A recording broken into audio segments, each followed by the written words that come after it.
তারা চেয়েছে সরকারের কাঁধে বন্দুক রেখে তাদের কওমের বিভিন্ন ধরনের সুযোগ সুবিধা আদায় করতে। আমি হিজবুত তৌহিদ আন্দোলনের পক্ষ থেকে এই হেফাজতে ইসলামের হিজবুত তৌহিদ আন্দোলনকে নিষিদ্ধ করা তাদের যে দাবি তারা তুলেছে, এই দাবি সম্পূর্ণ আমরা প্রত্যাখ্যান করছি এবং আমরা দাবি করছি তাদের এই দাবি সম্পূর্ণ উগ্রতার পরিচায়ক, বেআইনি, অমানবিক, অসাংবিধানিক, সংবিধানের যে 38-39 অনুচ্ছেদ মোতাবেক আমাদের বাক স্বাধীনতা পরিপন্থী। প্রতিষ্ঠার শুরু থেকে আজ পর্যন্ত হিজবুত তৌহিদ আন্দোলন কোনো অন্যায় করে নাই, কোনো আইন ভঙ্গ করে নাই। মানবতার কল্যাণে ইসলামের প্রকৃত শিক্ষাকে তুলে ধরার জন্য সম্পূর্ণ বৈধ উপায়ে শান্তিপূর্ণভাবে হিজবুত তৌহিদ আন্দোলন চালিয়ে যাচ্ছে।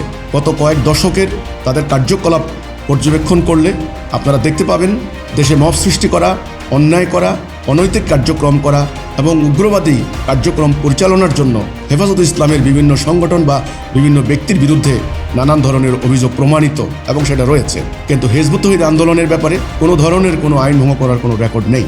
কাজে তারা যে দাবি করছে হিজবুত তৌহিদকে নিষিদ্ধ করার, আমি মনে করি এ দাবি সম্পূর্ণ বেআইনি, সম্পূর্ণ অসাংবিধানিক, অমানবিক।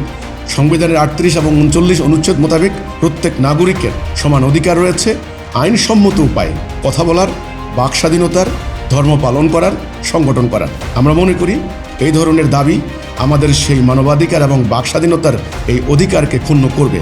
আমরা তাদের এই দাবিকে সম্পূর্ণ প্রত্যাখ্যান করি এবং আমরা এর প্রতিবাদ জানাই, তীব্র নিন্দা জানাই। আমরা মাননীয় সরকারের কাছে আহ্বান করব, সরকার সম্পূর্ণ নিরপেক্ষ উপায়ে বিষয়টি সম্পূর্ণরূপে তদন্ত করবেন এবং তারা গত কয়েক মাস থেকে সারা বাংলাদেশে বিভিন্ন মসজিদ, মাদ্রাসায়, হাটে বাজারে মিথ্যা হ্যান্ডবিল রচনা করে হিজবুত তৌহিদ আন্দোলনের সদস্যদের জানমালের জন্য হুমকি সৃষ্টি করছে, মিথ্যা প্রপাগান্ডা চালাচ্ছে, উস্কানি দিচ্ছে। এই ব্যাপারে সরকার দ্রুত আইনের আওতায় আনবেন।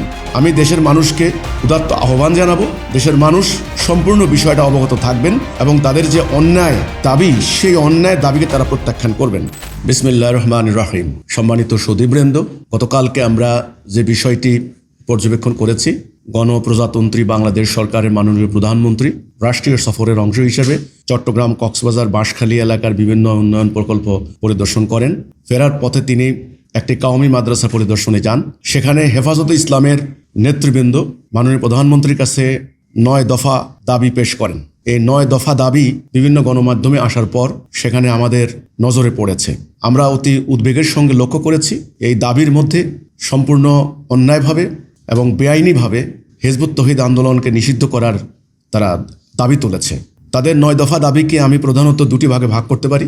প্রথম ভাগ হচ্ছে তারা সম্পূর্ণরূপে নিজেদের স্বার্থকে প্রাধান্য দেওয়ার জন্য, স্বার্থ উদ্ধার করার জন্য সরকারের নিকট থেকে বিভিন্ন দাবি দাওয়া পেশ করেছেন এবং সরকারের অংশগ্রহণ করে তাদের নিজস্ব কওমের স্বার্থ রক্ষার জন্য তারা চেষ্টা করেছেন। দ্বিতীয়ত, আমরা দেখেছি তাদের দাবির মধ্যে তাবলিগের সাদপন্থী মাওলানা সাদ বাংলাদেশে আসতে পারবেন না, টঙ্গী ইজতেমার মাঠের সাদপন্থীরা ইজতেমা করতে পারবেন না সহ ইত্যাদি সহ আরও অন্য অনেক দাবি একত্রিত করলে আমরা দেখি যে অমুক দেশে থাকতে পারবে না, অমুককে নিষিদ্ধ করতে হবে, অমুককে ব্যান করতে হবে ইত্যাদি অন্যায্য, অসাংবিধানিক এবং উদ্ধত দাবি তারা করেছে।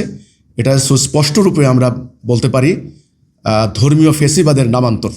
বাংলাদেশের ছাত্র জনতা দীর্ঘদিন রাজনৈতিক ফ্যাসিবাদের বিরুদ্ধে লড়াই করে একটা স্থিতিশীল সাংবিধানিক পরিবেশ বজায় রাখার চেষ্টা যখন চালাচ্ছেন, সকল মানুষের বাক স্বাধীনতা, মানবাধিকার, ন্যায় বিচার, ধর্মীয় স্বাধীনতা রক্ষার জন্য সকল দল যখন অঙ্গীকারাবদ্ধ হচ্ছেন, ঠিক এমন সময় ধর্মের নামে এই উগ্রবাদ, ধর্মের নামে এই ফ্যাসিবাদ গতকালকে জাতি অত্যন্ত দুঃখজনকভাবে হেফাজতে ইসলামের নেতৃবৃন্দের কাছ থেকে তারা দেখতে পেয়েছে।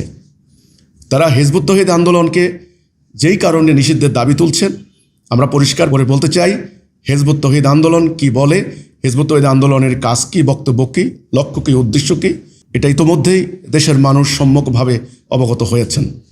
আমি হিজবুত তৌহিদ আন্দোলনের পক্ষ থেকে এই হেফাজতে ইসলামের যে দাবি, হিজবুত তৌহিদ আন্দোলনকে নিষিদ্ধ করা তাদের যে দাবি তারা তুলেছে, এই দাবি সম্পূর্ণ আমরা প্রত্যাখ্যান করছি এবং আমরা দাবি করছি তাদের এই দাবি সম্পূর্ণ উগ্রতার পরিচায়ক, স্বৈরাচারের পরিচায়ক, বেআইনি, অমানবিক, অসাংবিধানিক, সংবিধানের যে 38-39 অনুচ্ছেদ মোতাবেক আমাদের বাক স্বাধীনতা পরিপন্থী।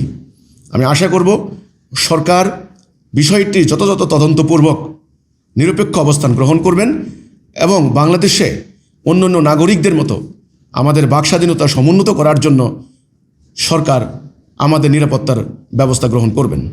আল্লাহ হাফেজ। সালামু আলাইকুম ওয়া রাহমাতুল্লাহি ওয়া বারাকাতুহু।